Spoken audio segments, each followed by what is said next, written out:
Hello guys, আসসালামু আলাইকুম। আমি সুমি। আমার এই কিচেনে আপনাদের সকলকে স্বাগতম জানাচ্ছি। আমি আবারও হাজির হয়ে গেছি নতুন এক রেসিপি নিয়ে।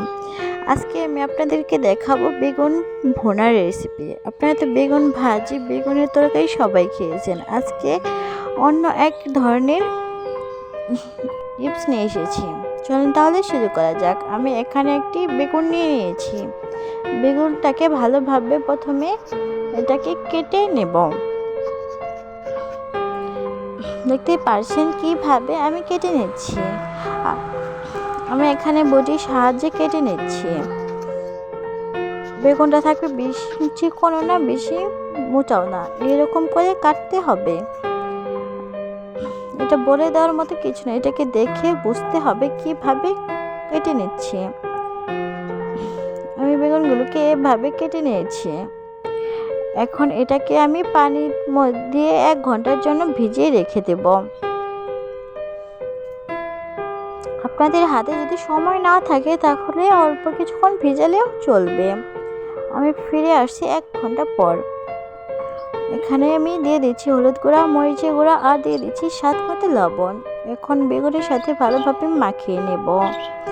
অল্প একটু পানি দিয়ে এগুলোকে মশলাটাকে বেগুনের সাথে ভালোভাবে মিক্স করে নিচ্ছি।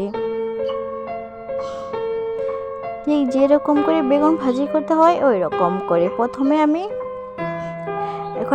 এখানে আমি একটি কড়াই বসিয়ে দিয়েছি। এখন সামান্য পরিমাণ তেল দিয়ে তেলটাকে গরম করে নেব।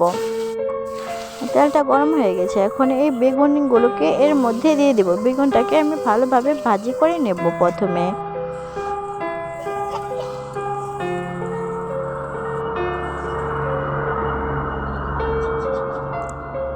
দেখতে পাচ্ছেন এভাবে আমি সব কয়টা ভাজি করে নিয়েছি। এখানে আমি দারচিনি আর এলাচ দিয়ে দিচ্ছি আদা বাটা আর রসুন বাটা, পেঁয়াজ বাটা, এগুলোকে দিয়ে ভালোভাবে কষিয়ে নেব।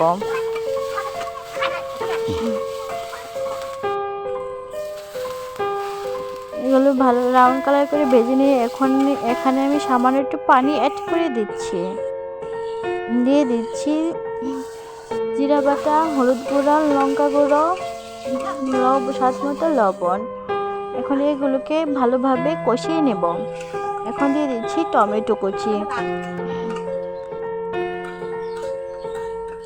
এখন এগুলো কিছুক্ষণ আমি কষিয়ে নেব নেড়ে চেড়ে।